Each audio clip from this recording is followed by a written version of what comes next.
67 человек, это те, кто читают меня в Фейсбуке, знают, я писал об этом. Мы 7 человек составляем общественный совет штаба. Те люди, которые будут решения принимать в этом штабе, и те люди, которые будут нести ответственность за принятые решения.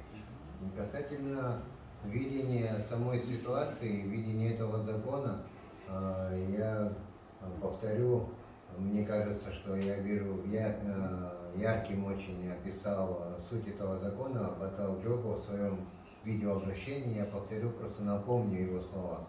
Для того, что есть народы, которые, не имея государственности, имеют свой язык, культуру, традиции, духовность, и которым не угрожает физическое исчезновение с лица земли.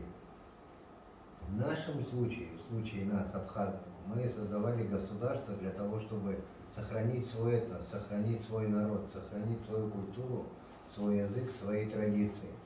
И вот принятие такого закона, мы считаем, я считаю и мы считаем, что несет прямую угрозу и ликвидации, и несет угрозу нашему суверенитету, ликвидации нашего государства, а самое главное — исчезновению нашего народа, нашего этноса.